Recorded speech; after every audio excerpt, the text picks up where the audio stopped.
enregistré, Loane, comme ça je te le filerai après si tu veux faire des corrections et des questions. Ok.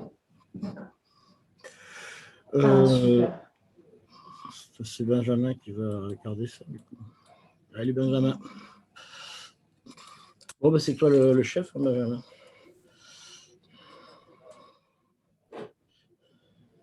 Donc, redis-nous, ton son est coupé, hein, Benjamin. C'est bon, là. Ça va mieux? Ouais. Bon. Désolé. Oui, eh ben, écoutez, Madame Vera de la Chenal, on vous écoute. Quelqu'un à l'heure? Ouais, c'est bon. Vous pouvez y aller. Ah, je ne sais pas s'il a lancé l'enregistrement, là. C'est bon? C'est bon. Vous voyez mon laser ici? Ouais. Ok, super. 12h12. Et bah, du coup, c'est parti. Donc, bonjour à tous, merci d'être là. Je vais vous parler de mon stage qui a comme sujet le développement d'un dispositif de mesure de chaleur spécifique pour étudier le régime du rôle quantique.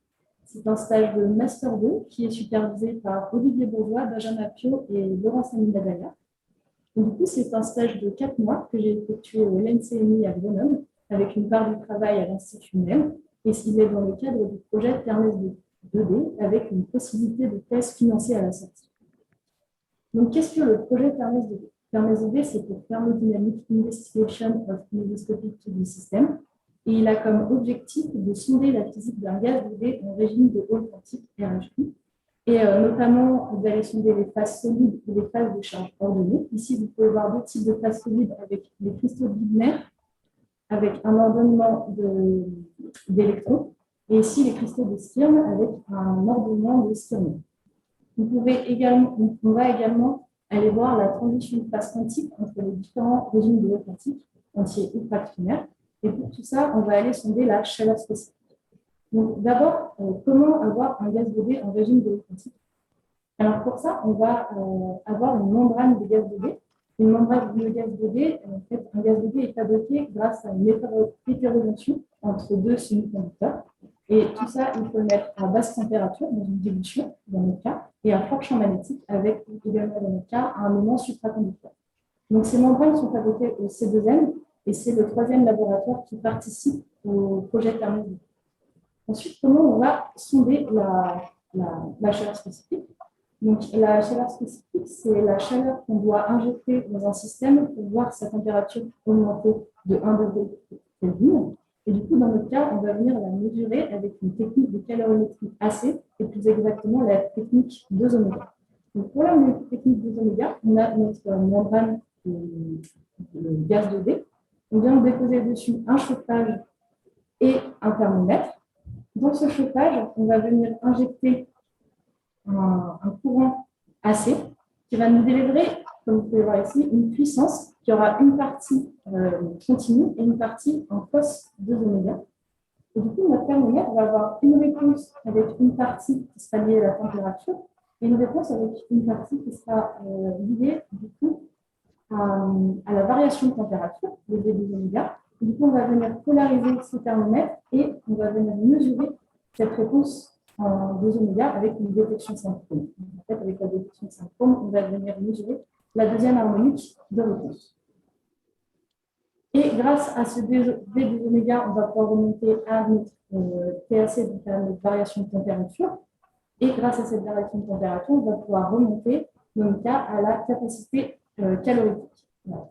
Ici, vous pouvez voir du coup, une image d'une membrane UV avec le chauffage et le thermomètre. Et du coup, il y a vraiment un point très important dans notre dispositif, c'est qu'il nous faut une basse température, un champ magnétique et une grande sensibilité. Et du coup, cette grande sensibilité va en grande partie reposer sur notre thermomètre MDM, dont je vais vous parler de quelques caractéristiques à présent. Alors, nos MDM, nos thermomètres MDM, sont des thermomètres de nitrure de médium avec un coefficient stoichiométrique qui est supérieur à 1,1. Et du coup, ce sont des isolants de Mohs. Et on va pouvoir venir lire la température via la résistance. Il y a deux caractéristiques pour certains thermomètres qui sont assez importantes. Le alpha, qui correspond à la sensibilité de notre thermomètre à la température T, et le RR, qui correspond en fait à quel moment notre thermomètre sera le plus sensible. Mais du coup, ces thermomètres qui sont déposés sur une membrane vont aussi subir l'application du champ magnétique V Et du coup, il va avoir une magnétorésistance DMDM, donc une résistance qui varie avec le champ magnétique. Et cette magnétorésistance va nous fausser la lecture de température. On a fait un exemple sur un des thermomètres MDM qui est en dilution. À une température de 66 millikelvin, à 8 Tesla, on a une erreur de 500%. Donc là, en fait, on va lire 300 millikelvin au lieu de 66 millikelvin. Donc c'est vraiment pas négligeable. Et c'est du coup pour ça qu'on va faire un réel travail de calibration de notre résistance en fonction du champ. Et c'est en grande partie sur ça que c'est concentré mon stage. Pour ça, d'abord, on va mettre 3 thermomètres dans un BTI, donc un insert à température variable. Ces 3 thermomètres ont les caractéristiques suivantes, avec différents RR. Et ici, je vous affiche le delta R sur R0, donc la différence de résistance entre la résistance à la température T et la résistance initiale. On considère ici AT égale 3,87 K, tout simplement parce que c'est notre premier point de mesure. Du coup, vous pouvez voir, comme dit précédemment, que le thermomètre avec le RR le plus important est le plus sensible à basse température. Et du coup, c'est vraiment sur ce thermomètre-là, le TD3D2, qu'on va venir faire l'analyse de notre magnétorésistance. Donc, voici juste un tracé de la résistance du thermomètre TD3D2 en fonction de la température. Et on peut noter qu'il suit assez bien la loi de Mott, donc la loi de R qui est proportionnel à exponentielle P puissance moins 1 quart, hormis un petit décrochage à basse température. Donc, c'est bien visible dans le Mott. Et du coup, maintenant, on a choisi notre thermomètre, on le laisse dans l'insert à température en tant que variable, et avec un aimant 16 Tesla, on va venir faire des balayages en champ. Alors, chaque courbe correspond à un balayage en champ à une température fixe différente. Donc, par exemple, celle-là correspond à une température de 4 Kelvin et celle-là à une température de 1,3 Kelvin. Et du coup, ici, je vous trace la différence de résistance entre la résistance au champ B et la résistance à champ nul. Et du coup, on peut remarquer que la résistance à haute température, il y a une magnétorésistance positive, mais à basse température, on a une magnétorésistance uniquement négative. Et c'est sur cette dernière courbe en rouge, une courbe à 1,3 Kelvin, qu'on va se concentrer pour la suite de nos analyses. Parce qu'en fait, nous, on va vouloir descendre à des températures encore plus basses. Et du coup, on suppose qu'à plus basse température, le comportement sera le même. Et sur cette courbe, on peut voir 2 lois qui émergent. La première est une loi de logarithme de R qui est proportionnelle à V puissance 1,5 jusqu'à 6 Tesla. Et la deuxième, c'est également une loi de logarithme de R proportionnelle à V carré qui commence à 6 Tesla. Donc déjà, on est vraiment content de voir émerger ces 2 comportements qui sont pas totalement fous et qui peuvent être calibrés.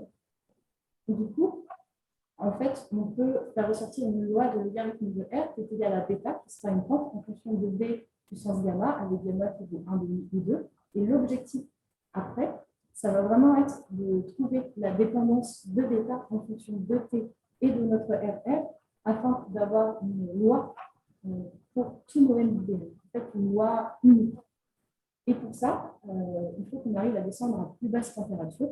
Et c'est là qu'on va utiliser en fait une dilution qui a été reçue très récemment au laboratoire. Ici, vous pouvez voir le circuit de dilution et qui doit être adapté pour pouvoir supporter un champ magnétique. Ici, ce sera avec un aimant supraconducteur de 9 Tesla.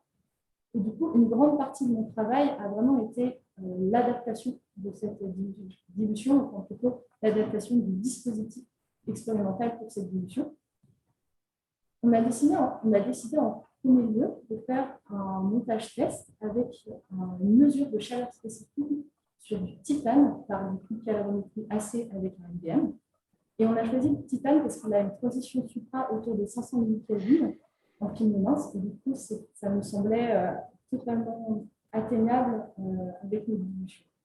Et du coup, vous pouvez voir ici la membrane de silicium avec dessus voilà, le dépôt de titane en centre, ici vous pouvez voir en vide, notre thermomètre MDM et le chauffage de l'autre côté. Du coup, on va vraiment mettre tout ça, adapter tout ça pour aller sur la dilution. Je vous ai mis ici le plan du support échantillon pour vous mettre en avant le fait qu'on est vraiment parti de zéro pour ce dispositif et qu'on a y compris dessiner le support échantillon afin qu'il s'adapte à la dilution et aussi qu'il y ait le moins de magnétisme possible dessus. Et donc là, vous pouvez voir la membrane qui est thermalisée et tenue mécaniquement. Le doigt froid de la dilution, juste là, qui est vierge. On est venu faire les câblages dessus. Avec dessus, on a également mis un thermomètre de référence qui est calibré jusqu'à 10 000 Kelvin pour savoir à quelle température on est au niveau de l'échantillon. Ici se trouvera l'échantillon. Et voici le tout sur la dilution avec la thermalisation juste là qui se passe avec la plaque de thermalisation de la dilution. Il a fallu aussi caractériser l'aimant, parce que l'aimant, c'était la première fois qu'on l'utilisait au sein de l'équipe. Et pour ça, d'abord, il a fallu caractériser le champ rémanent de l'aimant. Et pour ça, on a utilisé la magnétorésistance de notre thermomètre NBM, que vous pouvez voir juste là. Alors, on remarque un important effet de chauffage autour de champ nul. Alors ça, on ne sait pas encore exactement pourquoi. On pense que c'est une histoire de démagnétisation de certains métaux dans notre dispositif. C'est à travailler. Et du coup, on le met de côté pour caractériser le champ rémanent. Et on trouve un champ rémanent qui se trouve autour de 10 minutes. Là, vous pouvez voir un plan de notre cryostat avec l'aimant. Du coup, la dilution va s'insérer au centre avec l'échantillon qui sera juste là au centre du champ de l'aimant.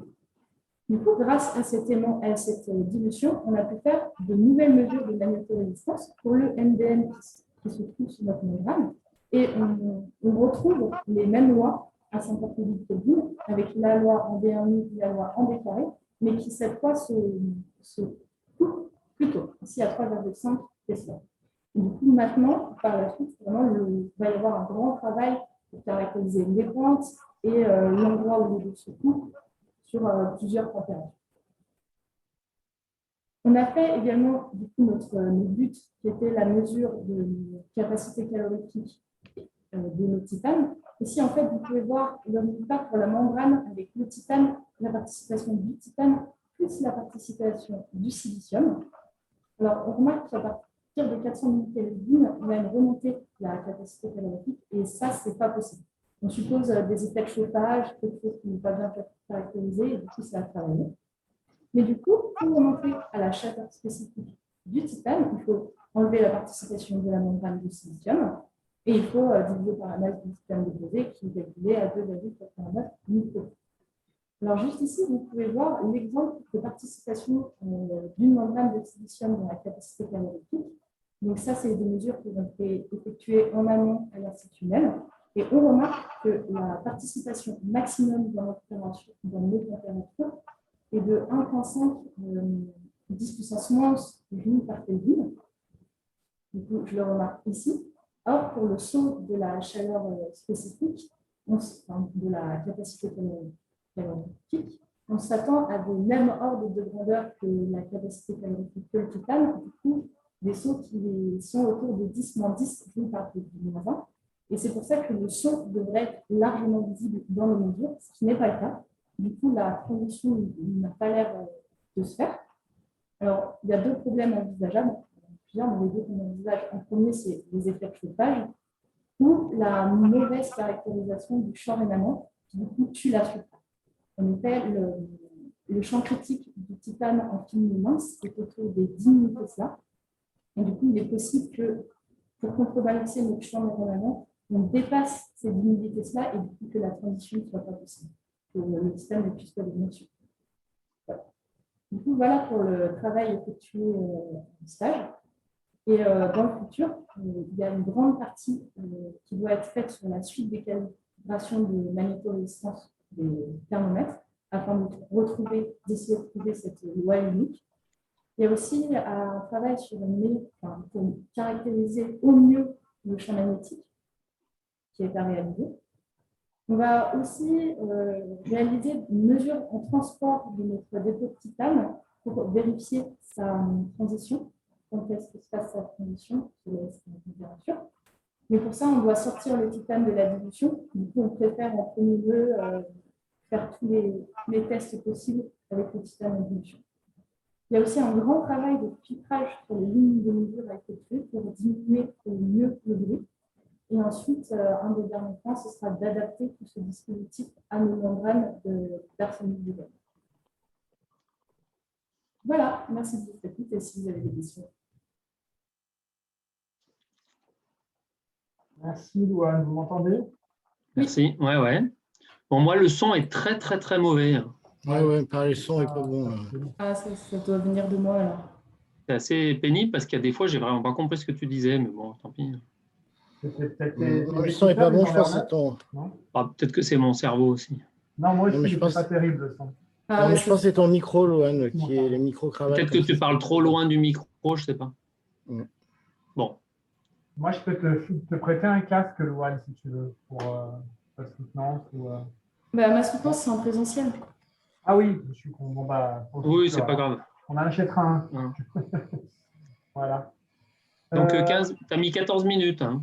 Ouais, Enfin, un peu plus. ouais.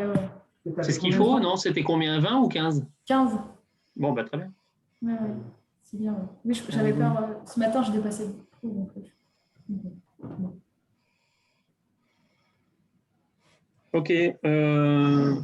Du coup, on prend les planches une par une et on pose des questions? ouais, si vous voulez. Ouais. Depuis le début? On avait fait ça avec Boris, c'était bien. Du coup, ça commence là. Bon, là, je pense qu'il n'y a pas de questions. Non. Donc là, autant pour le cristal de Wigner, pour le cristal de Skyrmion, c'est quoi les températures critiques qui sont attendues? Ou à quelle température on peut les observer? Sous quel champ critique? Je ne saurais pas dire. Du coup, ça, il faut que je me renseigne. Ouais, ce serait bien parce que sinon, si tu ne sais pas à quelle température ça arrive, au moins savoir l'ordre de grandeur, hein, c'est tout. Ouais, c'est quelques centaines de millitesla, de millikelvin. Ouais, autour de 300-400 millikelvin, tout ça, tu ne vois plus trop. C'est ça, le Wigner peut-être un peu plus haut. Mais ouais, c'est vraiment du coup en dessous de 500 millicap. Ok. Le cristal de Wigner, ça dépend un peu du champ quand même, non? Ouais, tu peux le renforcer avec le champ. Mais ça reste pas des... Après, tu vois toujours cette phase d'isolance, même si tu n'es pas très très bas en température, mais il faut vraiment aller voir des structures ordonnées, des gens qui font des manips d'absorption de micro-ondes, tout ça, c'est tout en dilution. Bon, tu dis en dessous d'un Kelvin, mais c'est vrai que les températures de ce qu'ils appellent le melting, quand ça fond, c'est ces trucs-là, c'est quelques centaines de Kelvin.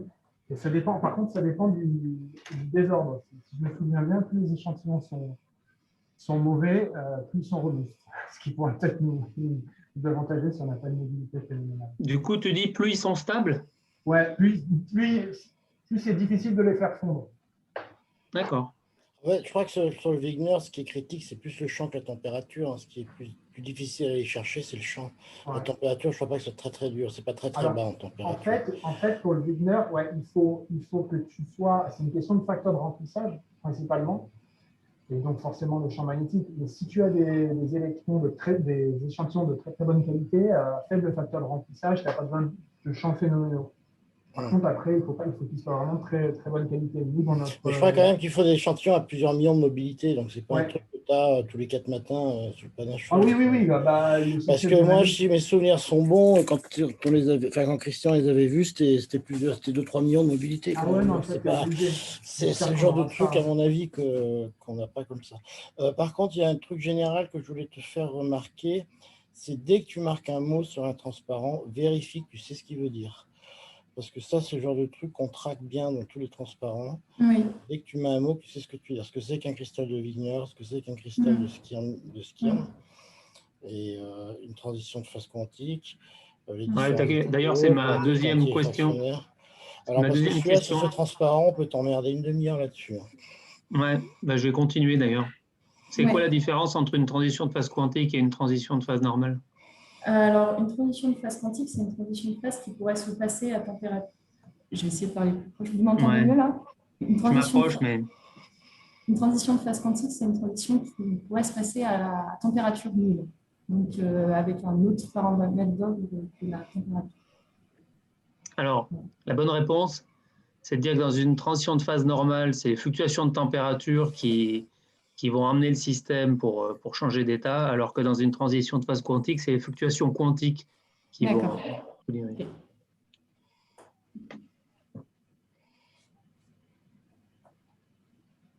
Et les états de Hall quantiques et entiers et fractionnaires, c'est quoi pour toi?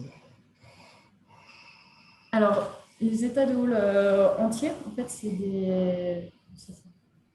des états qui, où la,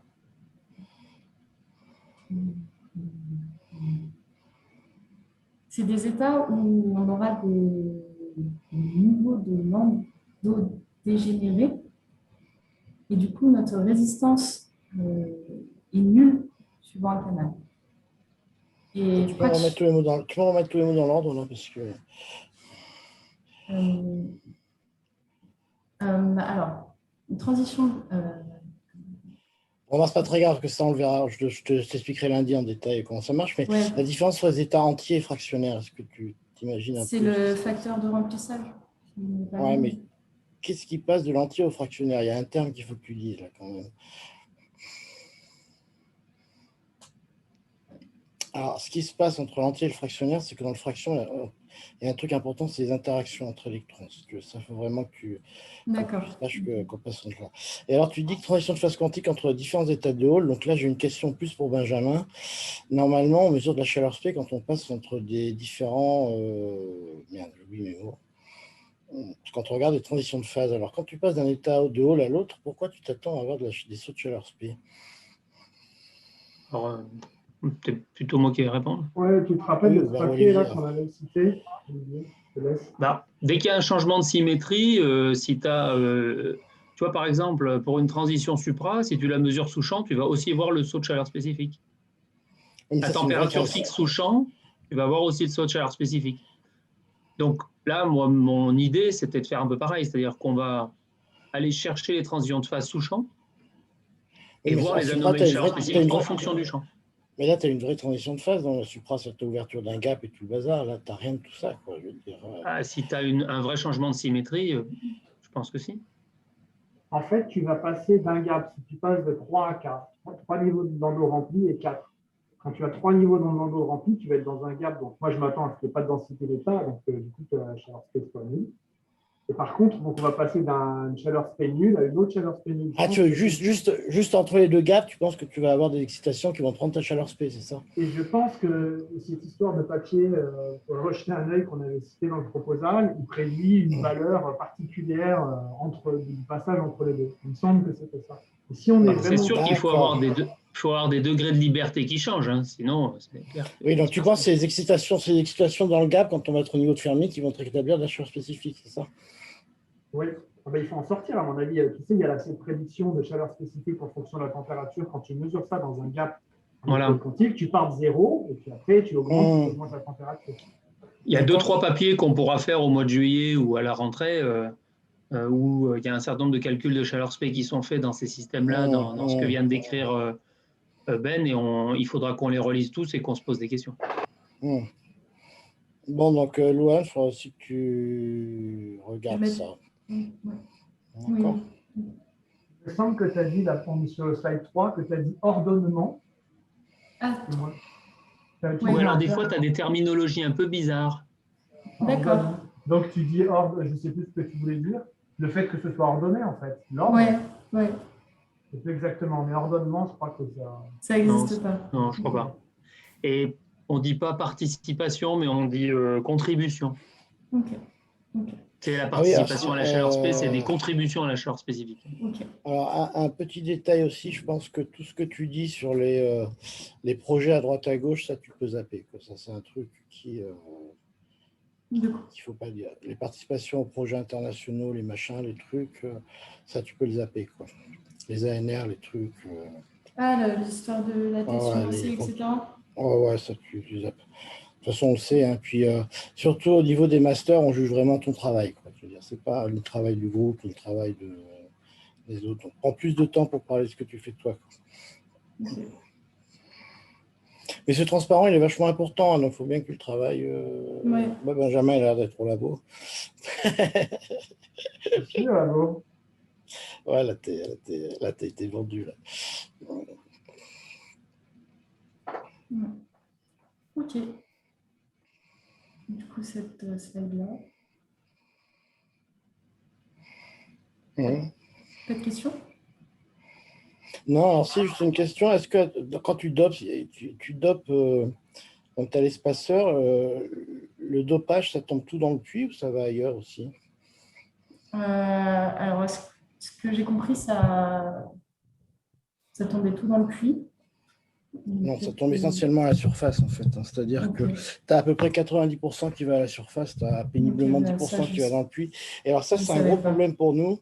C'est un gros problème parce que quand tu veux taper sur des densités basses, c'est vachement emmerdé par ça parce que, par exemple, si tu tapes à 10 puissance 11, 10 puissance 11, ça te donne, alors je te dis pas de bêtises, ça te donne un tiers à 12 Tesla, si mes souvenirs sont bons.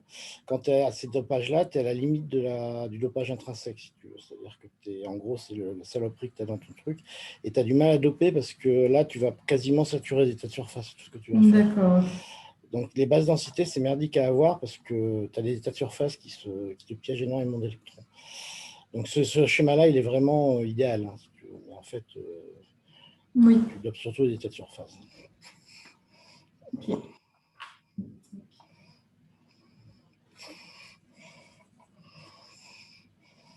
Pas de questions sur cette slide-là? Si. Mhm.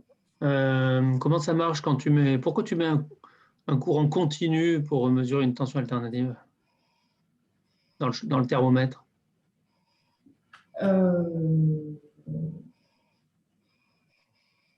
Je sais pas. Oh, c'est la réponse qu'alternative. Oui, Non.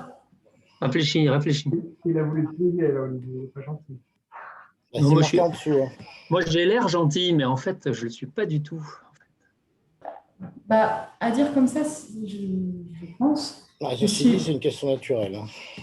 si on met un courant alternatif, on risque de brouiller notre réponse du thermomètre. Et du coup, Ouais, mais, alors, pourquoi tu as une tension à 2F? parce que, Tu le sais en plus. parce que la puissance qu'on injecte injecte en fait une variation de température à 2F. Et du coup, on va pouvoir voir comment, après notre échantillon, comment est cette variation à 2F. Comment elle s'est comportée dans l'échantillon. Voilà, donc, comme ton thermomètre, sa résistance, elle est quasi linéaire dans un tout petit espace de température, elle est quasi linéaire en fonction de la température. Si ta température oscille à 2F, ta résistance de ton thermomètre oscille à 2F. Oui.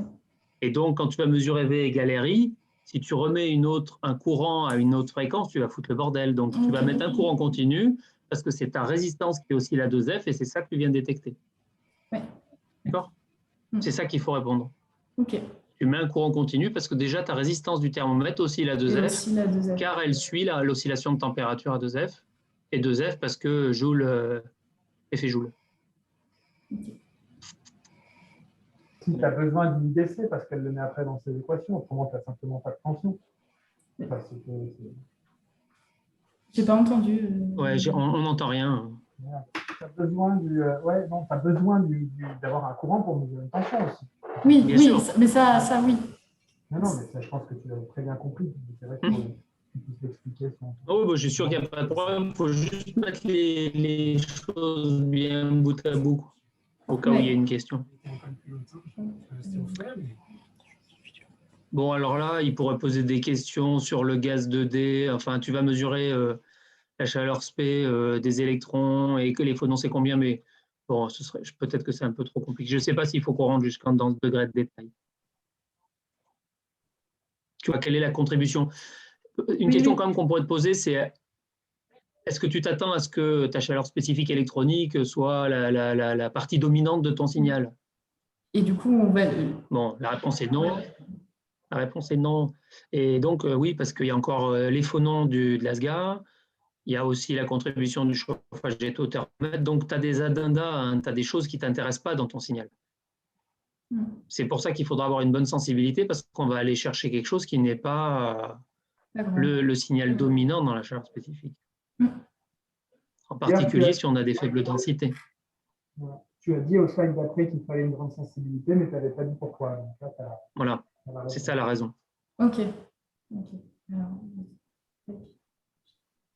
D'ailleurs, ça ne serait pas idiot peut-être de mettre un ordre de grandeur à un moment là quelque Ouais, c'est dur hein, à expliquer ça. Non, mais au moins, Et sur les la ordres de tension, grandeur, quoi. tu les as tous dans le PDF que je vous avais envoyé avec. On peut peut-être en effet mettre une ou deux valeurs qui donnent une idée, peut-être à 500 millicas, tu vois, une idée de. Non, mais de la tension à mesurer, disons. Ça va aller Ah, plus des loin, quoi. tensions à mesurer. Ça parle à tout le monde. Je sais pas. Hmm. Non, c'est peut-être une mauvaise idée. Non. Bon, la tension à mesurer sur le thermomètre. Ouais. Non, laisse Peut-être tomber. non, alors peut-être ce que tu veux dire, c'est le. Enfin, quelle sensibilité en oscillation de température il faudra avoir, par exemple. Bon. Disons, ou un chiffre, par exemple, si tu mets si tout se passe bien, à la fin, on va récupérer un nanovolt. Si tu as tout optimisé, mais c'est peut-être pas une bonne idée. Mais mettre un ordre de grandeur de chaleur spécifique, en tout cas, de mettre, tiens, on veut détecter du 10% du signal total, du 1% du signal total. Ça peut être intéressant. Mais ça, on le sait. C'est tout marqué. Alors, c'est tout marqué dans je crois, ce que j'avais calculé. Et c'est marqué c'est quand même marqué aussi dans le projet ANR. On avait mis des ordres de grandeur de chaque contribution. Ok, donc j'en parlerai pour la sensibilité. Chaque contribution. Je retiens. Oui. Du coup, sur celle-là. Donc là, il faut que tu sois capable de dire, par exemple, moi, j'ai rien compris.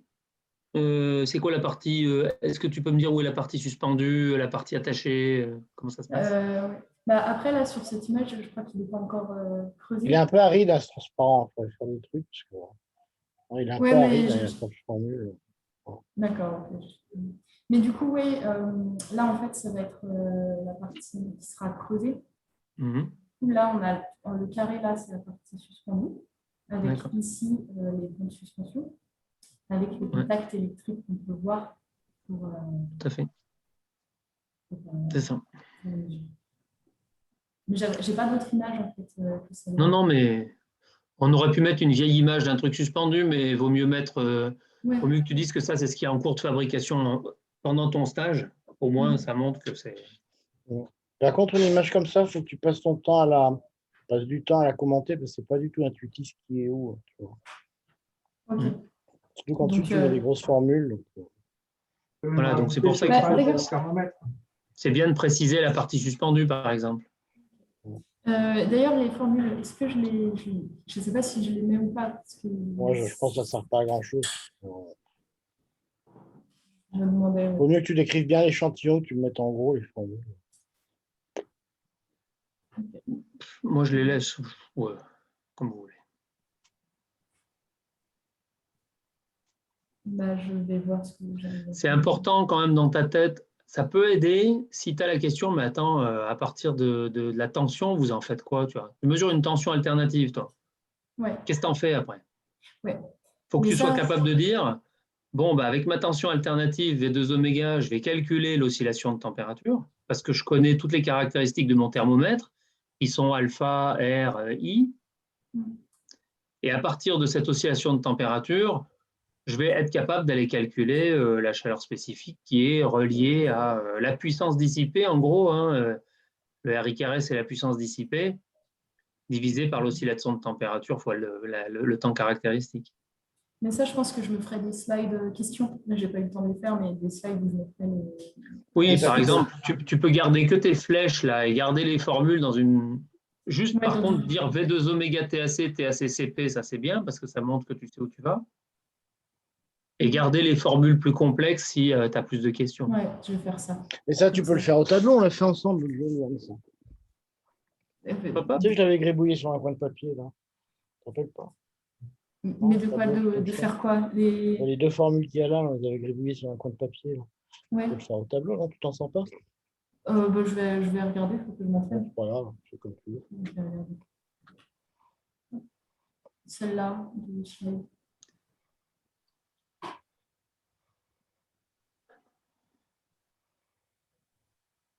là, on ne voit pas bien le thermomètre. Enfin, en tout cas, moi, sur mon écran, si je ne fais pas gaffe, je ne vois que les 4 contacts. Ok. Ouais, si, pareil. Donc moi, je ferai une petite image colorisée au moins pour le thermomètre. Un rectangle, ouais. Tu vois, redessine le rectangle pour être sûr Oui, qu'on le oui, voit. oui, oui. Ouais, ok. Alors, C'est vrai que les contacts de droite, ils partent dans les choux, là. C'est pas évident. Il y a des fils à droite et à gauche, là, ils vont où? Attends, je ne comprends pas. Je comprends pas du tout le son. Tu as deux fils à droite et à gauche, ils vont. Là, ici? Là et Ouais. là? Ah oui, parce qu'ils vont plus loin sur la membrane. Ah, d'accord. J'ai pas Ouais, d'image du thermomètre en entier, mais en fait, ça, c'est un thermomètre sur la membrane où on a mis le titane. sur le titane, ouais, c'est la seule que j'avais. D'accord.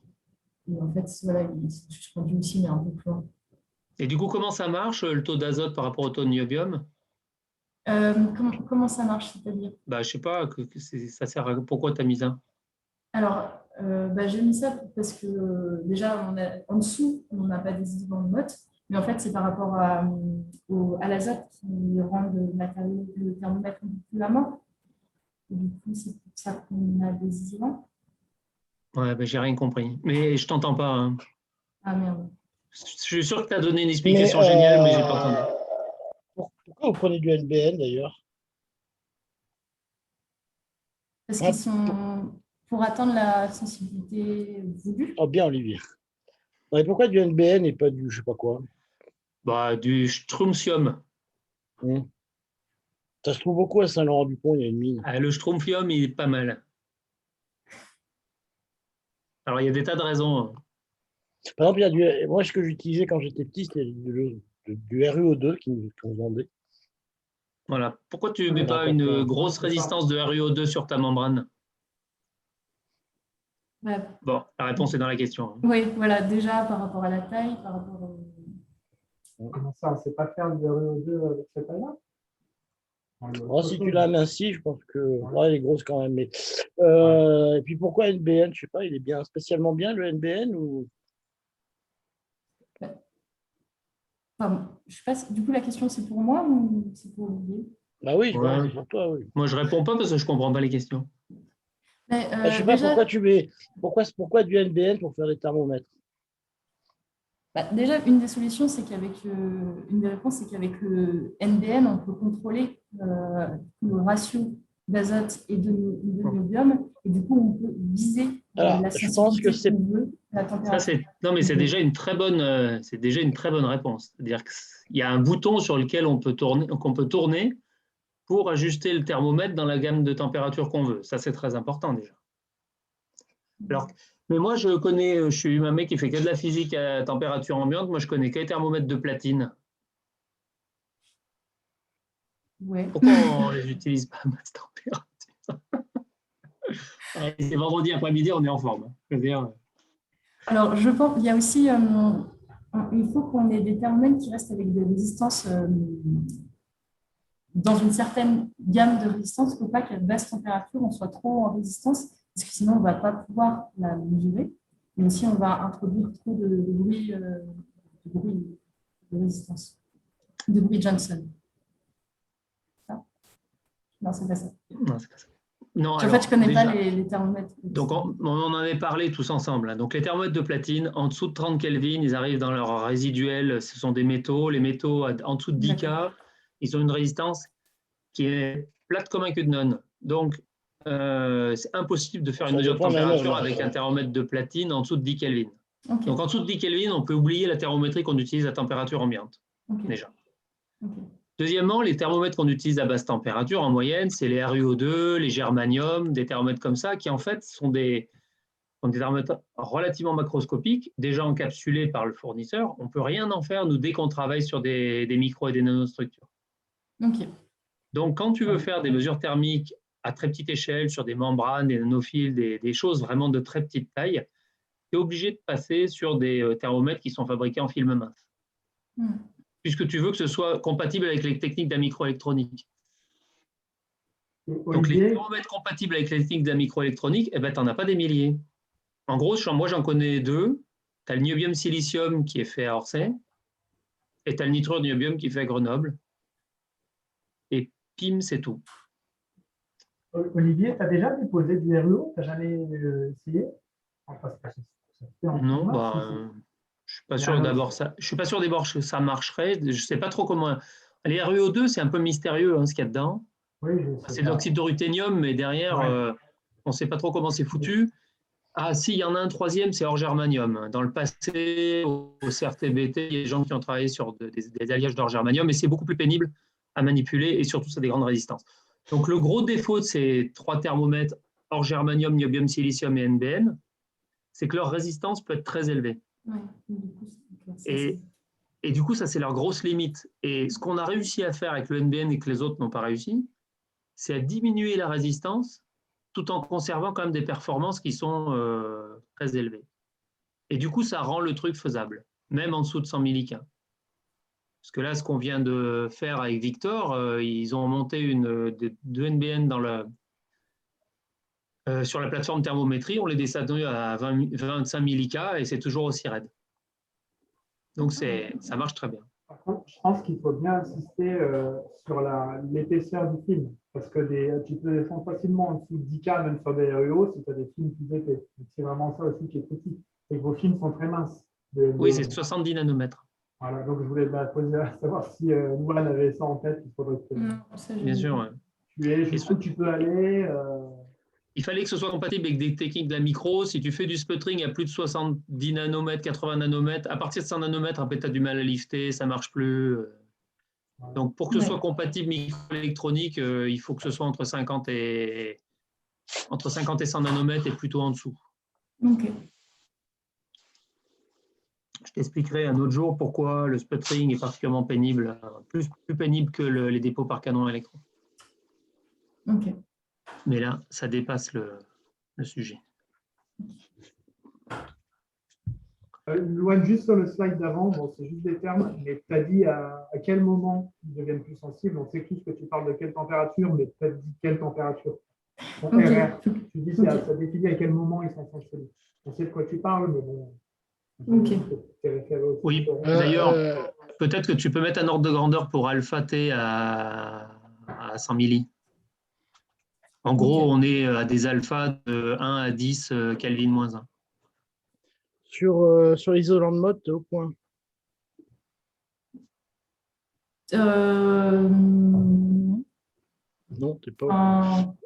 Et à quel autre système, qu'est-ce qui se passe, quel autre phénomène dans une transition métal-isolant, ou qu'est-ce qui devient isolant à froid, enfin, quels sont les autres mécanismes pour être donné ça?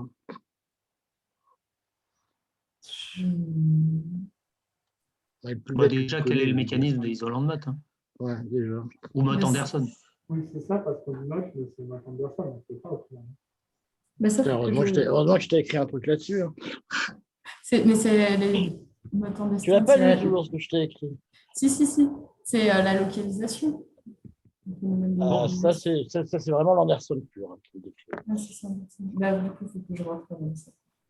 Faut que tu regardes ce que je t'ai écrit.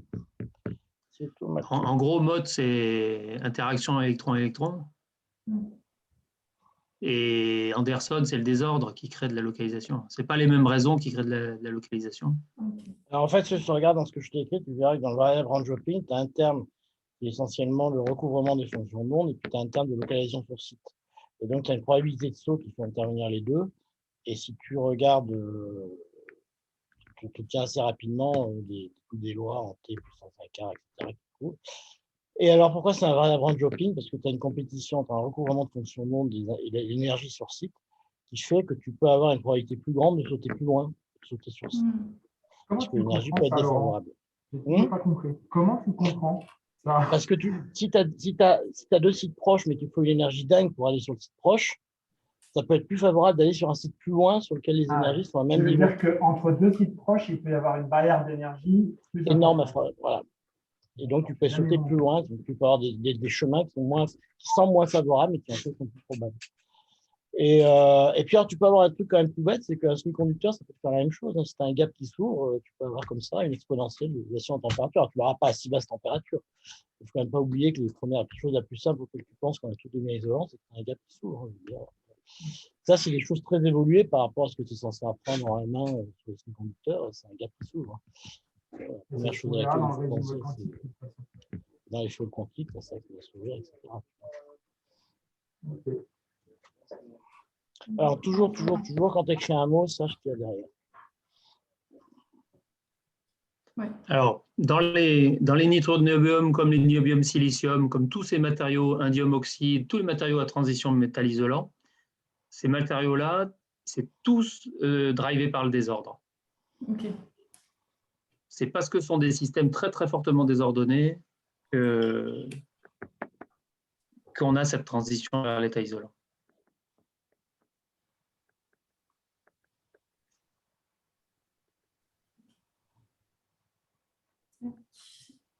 C'est même le désordre le paramètre d'ordre, en fait. Entre les différents. Le désordre, c'est un paramètre d'ordre, c'est dire le paradoxe. Hein. C'est le paramètre d'ordre de la transition de phase quantique, parce que c'est celui-là qui va te faire passer d'un état de résistance infinie à un état conducteur à température nulle. Le désordre de le paramètre d'ordre, c'est le bordel. Changer le désordre dans la même couche pour voir cette transition de phase quantique à température nulle, ça, on ne sait pas faire. On arrive un peu à en changer le désordre dans le niobium silicium avec un champ magnétique. Il y a des petites choses qu'on arrive à faire comme ça, mais en fait, on se balade sur des zones très, très courtes en désordre. On n'arrive pas à balayer plusieurs ordres de grandeur en désordre.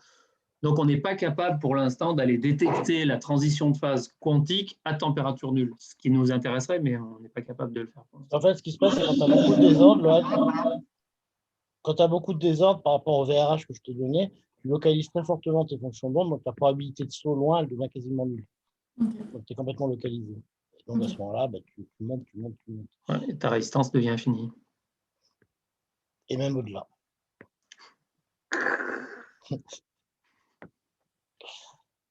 Voilà. Du coup, sur cette slide-là. Alors, là, moi, j'ai un commentaire. Oui. Au niveau communication, je trouve que c'est une catastrophe, ça, hein, parce qu'on est en train de dire ça merde et ça ne marchera jamais. Alors, comme entrer en matière, on fait mieux. Hein. Eh ben, je peux mettre une autre courbe où l'erreur est moins importante. Non, je parle. Alors, est-ce que vous avez vraiment mesuré un facteur 5 de changement de résistance à 66 millis sous vitesse là? Ça, c'est quelque chose que vous avez vraiment mesuré? Alors, pas de changement de résistance. Parce que 500%, pour moi, c'est un facteur 5, on est bien d'accord? Oui, mais de changement de température. C'est en température équivalente. Alors forcément, comme ils sont en pleine à la sensibilité, ils doivent à 100%. Voilà, il faut le tracer en résistance, ce sera moins violent. Mais c'est pas... Faut pas mettre ça comme introduction. Je veux dire, c'est catastrophique. Non, mais là, on a juste envie de se dire... On a juste envie de se dire, ça ne marchera jamais leur truc, ils vont nous enfumer derrière avec toutes sortes de commentaires pourris. Ouais, non, mais faut que vous mais mettiez en résistance. La première impression, c'est que ça ne marche pas et que c'est nul. Donc, moi, je ferais, si tu veux montrer un exemple. En résistance, vous avez combien? Attends, mets un exemple de R de H à 1K. Si tu veux donner un exemple. Combien le delta R sur R, il est de combien sur cette courbe? Là, comme ça, je n'ai pas les chiffres. Mais après, c'est une réalité. Hein. Quand tu regardes la courbe, elle prend au moins un facteur, je ne sais plus, 2 ou 3 entre 0 et 8 Tesla à température de la résistance. Ça, oui, mais je dis pas que c'est faux. Je dis juste que de se mettre à la température la plus basse, et alors on peut déjà faire des tas de mesures à 500 milliK, je ne trouve pas que c'est communicant. Moi, c'est un commentaire de communication. Hein. Ce n'est pas scientifique. Alors, je te la retrouve là. Voilà, température de base. Tu comprends ce que je veux dire, Ben? Oui. Je vois ce que tu veux dire. Entre nous, après, si on trouve qu'il y a un problème et qu'il y a des choses à résoudre, ce sera autre chose. Mais en termes de de commencer par ça, je trouve ça catastrophique. J'espère que les chiffres sont bons. Là, je regarde. Si je regarde juste R versus B, je passe de 2 millivolts à 1,5 millivolts. Donc, j'ai 25% de chute de résistance entre 0 Tesla et 8 Tesla. Ouais, mais 25% de chute, quand tu passes de 1 à 1,2, c'est une chose, ce n'est pas 500%. Tu vois, ce que je veux dire, c'est qu'en traçant 500% en température, c'est vrai que je suis d'accord avec Olivier, au niveau communication, c'est catastrophique. Tu passes de 2 millivolts à 1,2 millivolts en résistance. Ça, tu parles de physique, c'est déjà plus acceptable, si tu veux. Ouais. Après, ça c'est entre nous. C'est-à-dire que si c'est un gros souci, toutes les mesures en dessous de 100 millK, il faudra qu'on s'en soucie et il faudra qu'on fasse des efforts autour de ça. Sachant que on n'a pas beaucoup de boutons sur le NBN pour améliorer la magnétorésistance. Ça, pour l'instant, on ne sait pas. Il faudra faire avec. Il faudra Mais faire avec. effectivement, présenter avec ce pourcentage dans ce sens-là, ça fait un peu violent. Non, je pense qu'il vaut mieux le présenter en Ah magnétorésistance, bah, en R direct. Si tu veux. on est en train Après, de se tu poignarder R. avec une saucisse là, hein, donc faut faire attention. Après, j'ai aussi, Louane, j'ai aussi ces courbes-là. Je les ai presque finies aujourd'hui. J'en ai une à 100 mK, à 200 mK, où effectivement, bon, voilà. Ouais. Moi, je mettrais quelque chose de raisonnable, juste parce que ce que tu veux expliquer, c'est qu'il y a de la magnétorésistance. Ouais, mais aussi que c'est une grosse magnétorésistance. Oui, Non, mais bah, c'est pas dis- gros Là, en je vais absolu. appuyer. Est-ce que tu passes de 2 à de combien, tu m'as dit, Ben c'est De 20%. 2 millivolts à 1,5 millivolts. Alors, honnêtement, Donc, ça- 20 millivolts, quand tu as la transition métal-isolant, quand tu mets 8 Tesla, je ne suis pas étonné. Personnellement, Ouais. dans des systèmes comme ça, je ne suis pas étonné. Par Si contre, tu veux. effectivement, par contre, le problème, c'est que si tu es en train d'utiliser ça en thermomètre, en plein dans le pic de résistivité. c'est ça, en température, Là, ça fait une parce grosse que par contre, conséquence. la question que tu peux te poser, et ça, c'est une question pas con, c'est est-ce que tu n'as pas intérêt à perdre un peu de sensibilité sur le thermomètre, volontairement, pour minimiser un peu ce facteur. Ouais. Tout à fait. Pourquoi pas? Tu vois, de chercher la sensibilité max sur le thermomètre, sachant que tu auras de la magnétorésistance sur ce thermomètre, ce n'est pas forcément la bonne voie. D'autant que sur les thermomètres qu'on est en train de discuter, la sensibilité maximum, elle n'est pas, tu te rappelles, Olivier, elle n'est pas à 50 mK, elle est à, c'est la connerie, mais entre 100 et 200. C'est ça, Oui, Louane? parce qu'ils sont beaucoup plus résistifs. Donc, je pense que, à mon C'est- avis, sur les beaucoup plus résistifs, on aura plus de magnétorésistance quand même. Celui-là, Donc, celui-là, c'est celui qui est sur le titane. ouais, mais Voilà. je ne sais pas quel était son RR. On n'a pas mesuré son rapport résistif Non. à l'azote. Non, Donc moi, je le Euh, présenterais plutôt en magnétorésistant déjà, et en faisant un commentaire positif. C'est-à-dire que sur des métaux à la transition métal-isolant, à cette température-là, et avec des champs aussi forts, ce n'est pas forcément un scoop qu'il y ait de la magnétorésistance, quoi. Tu vois, parce que comme le disait Olivier, on est dans un système où on localise. Si tu veux.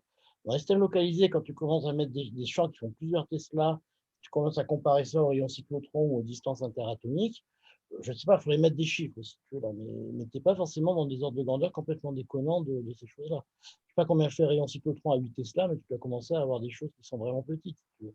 Donc que tu sois dans des systèmes où tu commences à avoir de la magnétorésistance de façon non négligeable, tu vois, il faut le présenter positivement, je veux dire. Tu vois, c'est pas incompatible, c'est pas physiquement, c'est pas forcément surprenant qu'on ait cette magnétorésistance. Mais si tu la présentes comme étant 500% d'erreur, là, effectivement, ça devient très négatif. oui, puis surtout, le premier physicien qui regarde ça, il se dit c'est bon, ils n'y arriveront jamais. Ah, le mec, il va se dire, il se Corriger met deux 500% à 8 Tesla, Ah, les c'est mecs, cuit, c'est mort. il va se dire, elle se met deux dans l'œil et elle touille, hein, parce que là, tu vois. Bon, enfin, tu as compris le message. ouais, donc, ok. Mais il faut quand même que j'insiste sur le fait que ça fait une erreur Bien de sûr. lecture. Non, mais la correction, on sait bien que, en effet, la correction de la lecture sera importante. Je suis bien d'accord. En plus, ce qui est positif, c'est que si tu dis j'ai de la magnétorésistance, mais sur ces systèmes, je m'y attends, c'est un message positif que de dire putain, je découvre que je suis dans la merde. Là, c'est plus positif de dire quelque part je m'y attends plutôt de dire que je vais foncer dans le mur en klaxonnant. Tu vois. Okay. Tu vois, c'est... Question qui n'a rien à voir, c'est qui du coup l'évaluateur? Ben, c'est Thierry. C'est Klein? D'accord. Ok.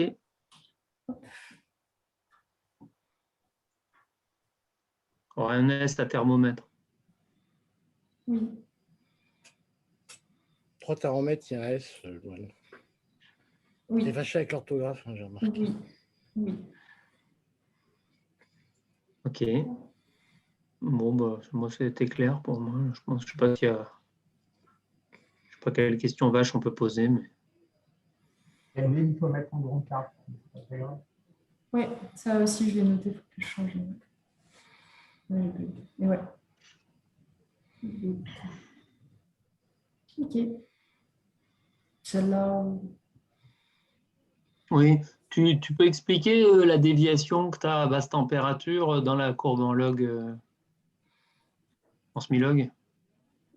Alors, on en a parlé avec Laurent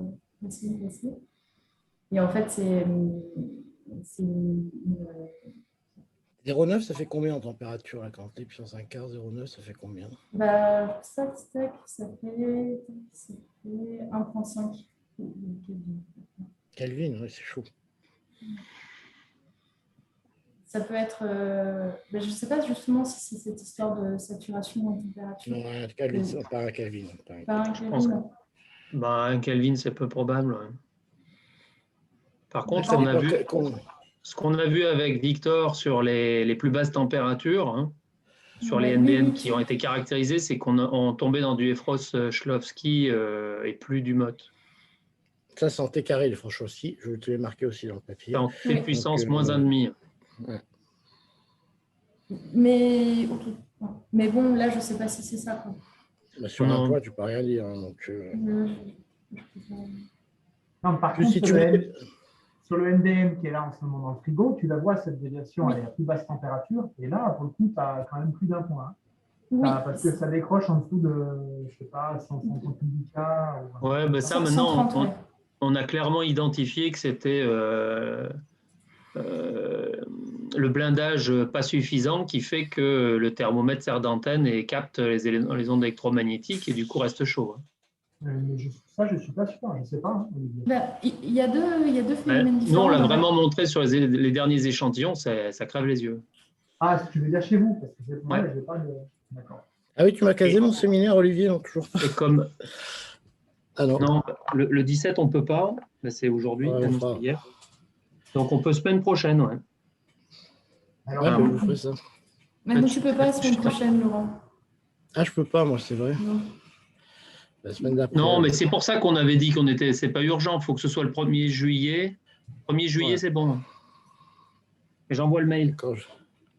ce que tu dis, Olivier, désolé, Louane, il faudra qu'on en reparle parce que ce que tu dis, Olivier, là, sur cette histoire de chauffage, ça peut expliquer pourquoi on ne maîtrise pas complètement notre chauffage à basse température. Là. Moi, je n'étais pas au courant de cette histoire. Ce que tu as mesuré, En fait, tous les Non, thermomètres qu'on a attends. calibrés avec Victor en dilution, là, on a vu sur les derniers que on arrivait à des saturations dans mon frigo à moi, hein, là où ils ne sont pas tellement filtrés. Et en fait, on a monté le même. Donc, on en a monté un qui avait une belle saturation à basse température, sous 100 millica. On l'a monté blindé, encapsulé dans du métal. On a fait ça il y a 2 semaines, hein, enfin depuis 2 semaines, dans la plateforme thermométrique là, au pôle de cryogénie, et fini la saturation. Ah ouais, d'accord. Dans des trucs comme ça, dans des trucs un peu de ce style-là, un peu macroscopique comme échantillon, tu vas le sentir typiquement en dessous de 50-40 millicas, si tu veux ce genre d'effet-là. Bah là, on le voit plus tôt. Hein. Ouais, plutôt. Alors, si tu as des fils torsadés comme ça, tu vas le voir beaucoup plus tôt. C'est clair. Oui, puis surtout sur membrane, tu as moins membrane. besoin de piéger de Donc, l'énergie pour chauffer. mais c'est pour ça que je voulais simplement, ce que je vous ferai, simplement quand tu mets des chiffres, tu es impressionné de l'importance de ces choses-là. Alors évidemment, si tu mets des filtres un petit peu comme ça va aider, mais en fait, ce qui est impressionnant, c'est les chiffres à haute fréquence. Bon, c'est des choses sur lesquelles il faudra qu'on travaille pour parfaitement filtrer et blinder toutes les descentes de fil dans le cryostat pour ne pas être gêné par ça, parce que ce sera une réelle limite. Ah oui, non, mais ça peut être catastrophique. Ça peut être vraiment catastrophique. Là, pour l'anecdote, on a démarré le recondenseur sur la manip et je vois que le MDN, quand le recondenseur se met à vibrer un tout petit peu, il décolle beaucoup plus que les autres. Donc, il est sensible en fait à tout ce truc-là. Non, mais ça peut être vraiment problématique. Et je te dis, dans le papier que je vous ai envoyé, quand dans la même dilution, tu descends de l'or à 10 millica, tu plantes ton Asga à 40 millica, dans le même frigo. Hein, tu vois, donc Asga, il y avait une faiblesse du couplage électron-phonon. Bon. Oui, c'est pour ça que l'Asga reste à 40 quand le métal descend à 10. Donc c'est encore plus critique sur l'Asga. Non, tu ne l'as pas effectivement dans ce problème-là. Par contre, on l'a mesuré, la constante électron-phonon, hein, avec Boris et Victor. Donc maintenant, on a un chiffre à mettre. Et bon, on s'y attendait. De toute manière, dans un système où les électrons sont fortement localisés, l'interaction électron-phonon n'est pas forcément très forte. Et donc, la constante électron-phonon est relativement faible. C'est plus faible que dans le cuivre. C'est pas très surprenant. Ça, c'est important parce que ça veut dire qu'on va peut-être commencer à des températures peut-être un peu moins vers le très bas que. C'est clair qu'adresser les 50 millicas, ça va être chaud patate. Ok. Non, mais le gros étage, en fait, tout ce qui est. Mais il faut qu'on travaille. Il y a deux milestones, c'est 100 millicas et 50 millicas. Quoi. Je veux dire, là après, en dessous de 50 millicas, il faut commencer à travailler sérieusement. Quoi. Mais bon, de toute manière, comment on pourrait dire, le bon sens paysan nous fera travailler au mieux pour tout blinder et tout filtrer, parce que ce sera mieux de le faire proprement dès le début plutôt que d'attendre de se rendre compte que ça ne marche pas. Moi, je pense que déjà, quand tout est de notre côté, il y a des bonnes chances qu'on soit dans la merde. Alors, si tout n'est pas de notre côté, de toute façon… C'est ça. C'est ce que j'appelle le bon sens paysan, tu vois. Désolé pour la partie, mais c'est pas important. Non, mais Ouais. c'est important, quoi. Ça débug des trucs. Hein.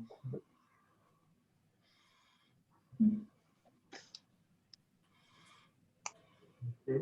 Bah, ça, c'est plutôt chouette. Hein. Ouais, c'est beau comme l'antique, ça. Ok. On aime les tendances en physique. Alors là, on est content. Du coup, ça me faisait penser à un truc.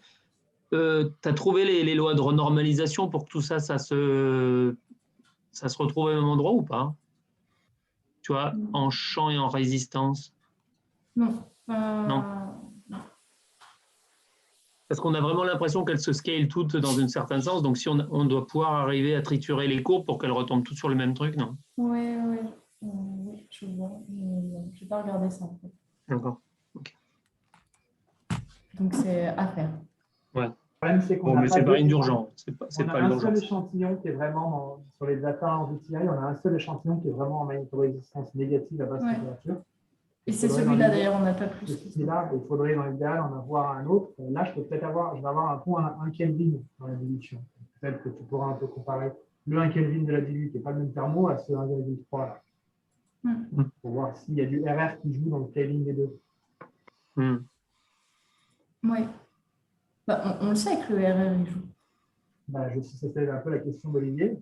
Tu sais, On n'a pas trouvé. Oui.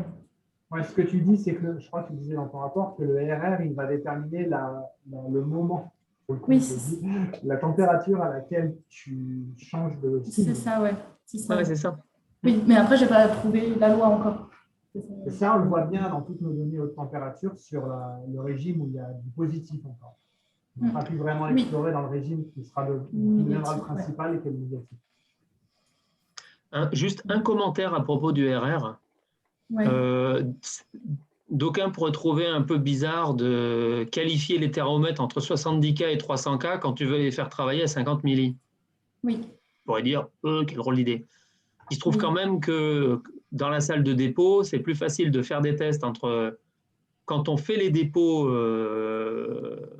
vraiment expérimentalement, on ne va pas aller tremper une canne à 50 milli pour voir s'il fonctionne.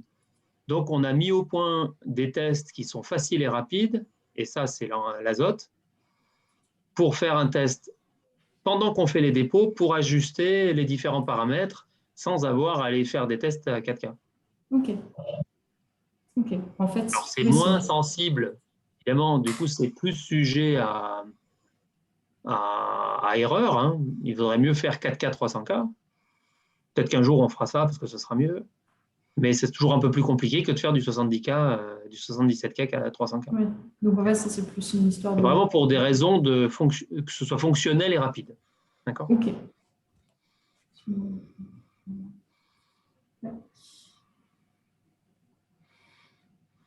Là, il n'y a pas grand-chose à dire.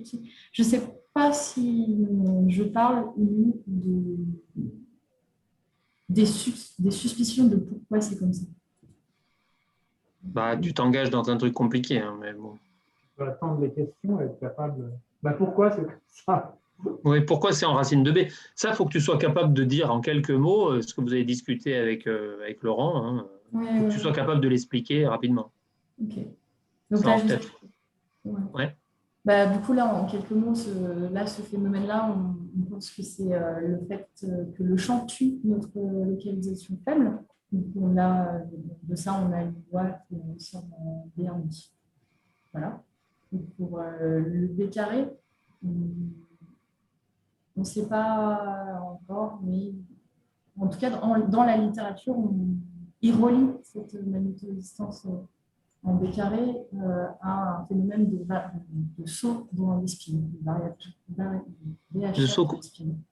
De saut de quoi? Dans les spins.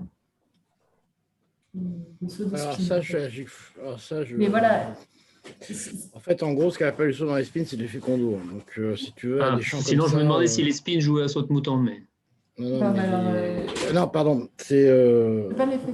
Tu as interdit les fluctuations de spin, en fait, c'est ça. ouais, t'interdis. Mais Non, disons- B carré, attends, c'est pas l'effet Kondo, c'est des verres de pas les- spin, si tu veux. Donc, c'est les effets de spin résiduels qui seraient là-dedans. Bon, pourquoi pas.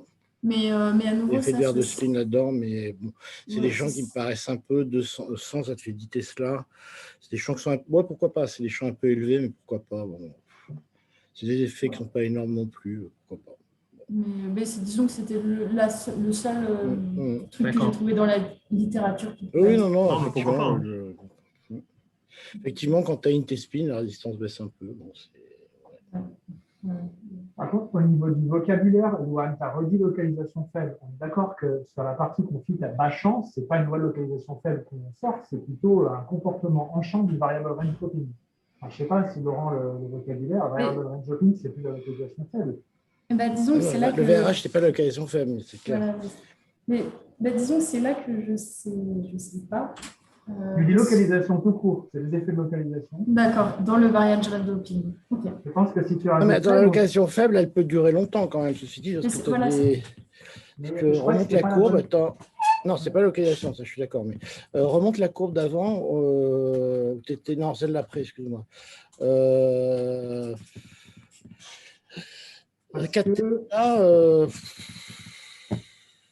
de l'antilocalisation. Attends, j'en souviens plus. En localisation faible, la résistance varie comment déjà?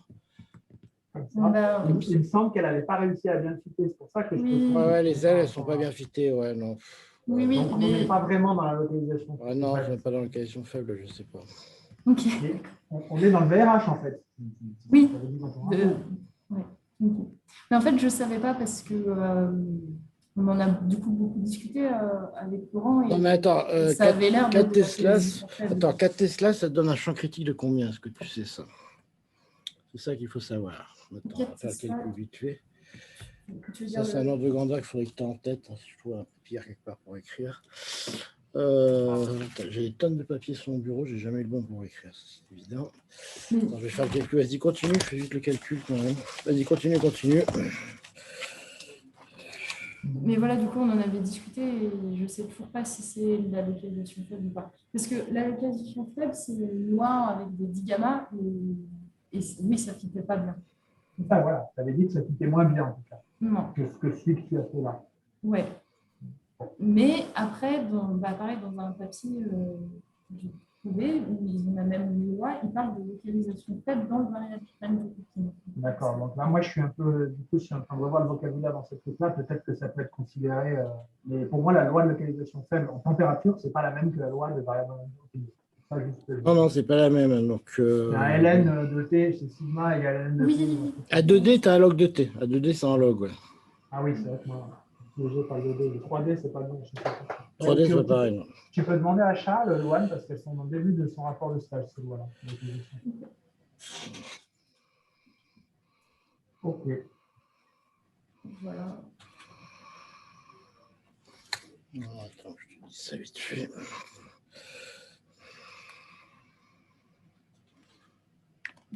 Du coup, moi, je parlerai pas. Enfin, je parlerai que si j'ai des questions dessus. Question de torture. Ok.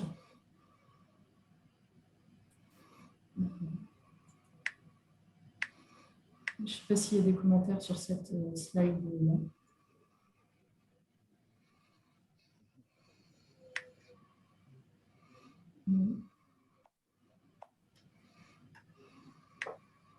Du coup, je passe à la suivante. La Tesla, ça fait 12 nanomètres de. Bon, je sais pas. Attends. De Elphi. Ouais, la longueur magnétron qui est associée à 4 Tesla, c'est 12 nanomètres. Bon, je ne sais pas trop ce qu'on peut en dire, mais c'est pas non plus aberrant non plus. Hein, donc, honnêtement, je ne sais pas quoi en dire. Alors, je vais te dire ça. Bouge pas.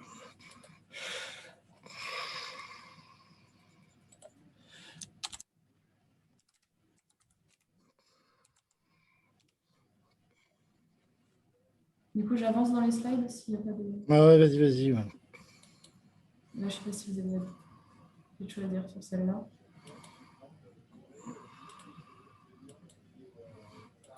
Non. Okay. Bon, celle-là, elle est assez Vas-y. Bon, ça, je pense que je peux passer. Ça, c'est un truc qui me perturbe quand même beaucoup. Je ne vois pas comment c'est possible que les NBN change autant en dessous de 10 millitesla. Ça. Ah non, 100 millitesla. Non, c'est 100. De quoi? Tu parles là? Ouais, j'ai du mal à... La chute, T'es là. sûr que c'est pas un effet de température?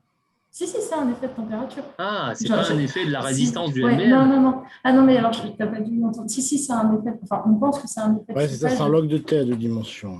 C'est bien ça. Du coup, on pense... Donc, on est bien d'accord que c'est pas lui, le NBN Non. sous champ, ça Non. fait une belle parabole. Oui. Enfin, du coup... non, ça, c'est un effet de température. C'est un effet de température. Oui, ce c'est que pas je un parle, effet de mais- résistance. Parce que quand Mais tu ça, vois c'est 600 000, il y a un gag. Tu le vois sur tous les thermomètres, Olivier. Donc, c'est pas Ça, c'est un effet de température, ça. Très On bien. voit beaucoup Bon, sur bah, NBN parce que... c'est ce que tu as dit peut-être. Tu l'as dit, Oui, ça, je l'ai oui, expliqué. d'accord. Ouais. C'est un effet de chauffage. Et... Enfin, voilà. Très bien. Ok, Ça, mais c'est comme le je truc qu'on a comprenais eu un mot sur sur deux. dilution. Très bien. C'est le truc dont je te parlais qu'on a traqué pendant 6 mois avec Mathias sur notre dilution. Ça. Donc, pour l'anecdote, on a la même chose en 2,5 Tesla sur la dilution. Donc, on va falloir s'amuser Je pense que aussi vous l'aurez à avec pas ouais. mal d'endroits parce que malheureusement, c'est un Voilà. truc. Bon, on a un catalogue de solutions, mais c'est pas évident. Ouais, évident. il faudra comprendre ce que c'est. Et du coup, vous savez d'où ça venait ou pas? Oui, alors je peux te dire tout de suite que la soudure, c'est catastrophique. Que les porte-échantillons, il faut vraiment bien les choisir parce qu'il y en a plein qui sont catastrophiques aussi. C'est des aimantations, c'est des spins qui se retournent, des trucs comme ça. Bon, enfin, à 100 millitesla, c'est quand même vraiment très bas. Je sais, on a eu exactement le même phénomène. Il faut lire la thèse de Mathias, mais je sais que la soudure, c'est déjà une cata. Il faut identifier exactement ce que c'est. Ouais. Mais en fait, Mathias, il avait tout démonté et tout remonté un par un dans la dilution. Moi, ce qui me Les fait PCB, peur un peu, soudures, c'est qu'on le voit sur tous les thermomètres. Mais bon, on va regarder ça. Ouais, non, mais nous, on l'a vu on partout. voit partout. Et encore, tu as de la chance parce que nous, on a fait publier là-dessus. Tu vois, donc. Non, mais moi, je l'ai déjà vu dans plein de systèmes, ces machins. Et là, le pire, c'est que je viens de mesurer. Plus tu si mesures regardes, Attends, parlez pas en même temps, sinon je comprends rien. Et alors, on avait découvert que les PCB, ce n'était pas les bons. Donc, on a trouvé une marque de PCB qui ne présente pas ce problème, qui est assez chère, mais qui ne présente pas ce problème. On a trouvé qu'il fallait souder avec une sorte de pâte d'argent qu'ils ont je ne sais pas où là, dans le labo. Et qu'est-ce qu'on avait trouvé encore? Enfin, toute une série d'astuces pour que ça marche. Bon, après, à la fin, ça marchait, hein, mais voilà, il faut faire attention à plein de trucs. Mais on a les solutions. C'est pas... Voilà, quoi. Il faudra bien te rappeler, Douane, de la soudure que tu as utilisée. Je crois que c'était au plomb pour faire les soudures en bas. Là. Oui, je me souviens laquelle vous dites. D'accord. Après, si ça apparaît sur tous les thermomètres, oui, c'est sur tous les thermomètres. C'est que c'est au niveau de la boîte à mélange que ça chauffe, pas au niveau du porte-échantillon. Ils sont tous séparés, les porte-échantillons. Ils sont tous en bas, les thermomètres, Olivier. Non, bon. ça apparaît aussi sur la chambre de mélange. Alors, est-ce que ça retourne? Voilà, on verra. Bon, il faudra qu'on regarde ça de près. Voilà. Ça... On va chercher ce truc-là. D'accord. Je pense celle-là. Bon, mais ça... Bon. Contribution et pas participation. Et ouais, voilà. Donc, ça c'est intéressant, hein, il faut bien que tu sois capable de dire, le silicium c'est de la chaleur spécifique phononique et le titane c'est de la chaleur spécifique électronique. Oui. Je rappelle. Hein. Oui. Les calculs d'ordre de grandeur, c'est ça. Hein, c'est pas les mêmes bains thermiques qui font la contribution à la chaleur spécifique.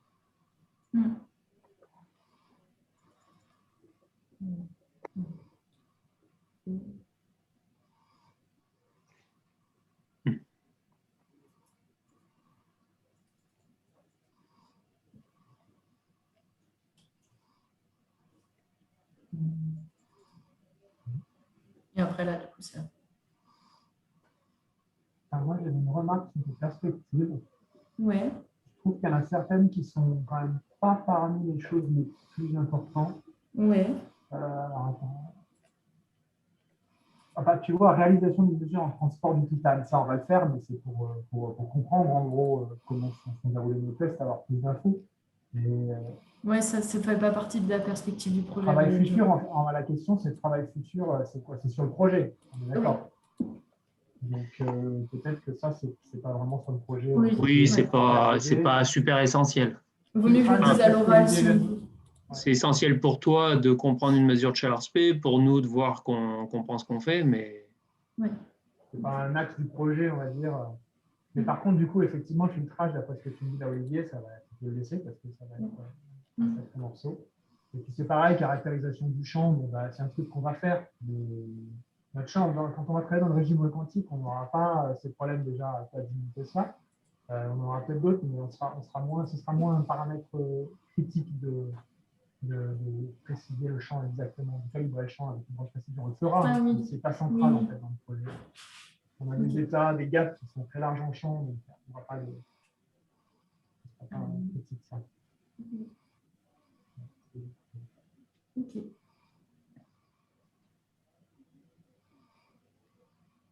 ok. Avant que j'oublie, Laurent, envoie-moi un titre et un mini abstract de 2 lignes où tu dis ce que tu vas faire. Ok. 1er juillet. Moi, Ok. j'avais une question par rapport à. Du coup, c'est un peu pour Benjamin aussi. Laurent, avec Thierry, vous avez demandé au maître de stage d'envoyer 10 lignes, mais c'est par rapport à mon travail, mais c'est par rapport à quoi? Est-ce que c'est ce que j'ai fait? Ouais, ce que j'ai fait ou... Non, une Enfin, appréciation une sorte sur ce de- que tu as fait. D'accord, ouais, une évaluation. Il m'a dit quelque chose, mais j'ai complètement zappé. Oui, mais Oui, j'allais te le rappeler, mais ouais, parce qu'on en a discuté avec mes collègues et ils ne savaient pas non plus. Donc, je vais leur dire que c'est une Non, appréciation. c'est une appréciation, oui, tout à fait. Ils pensaient que c'était juste un résumé du stage, en fait. Ah non, c'est une appréciation. Je leur dirai. Tu m'as envoyé un mail comme ça, Loane? Je suis désolé, j'ai lu ce machin, mais c'est Ouais. quoi, Laurent, qui t'a envoyé? Non, Bah, moi, j'ai je dit à Lohan de le faire transmettre. ouais. Ouais. Je t'ai envoyé un mail. Tu me l'as envoyé, mais là, je peux vous retrouver ça. Enfin, avec la date et le jour de ma soutenance. Mais je te le renvoie, il n'y a pas de souci. Comme ça, je refais ça propre. Ok.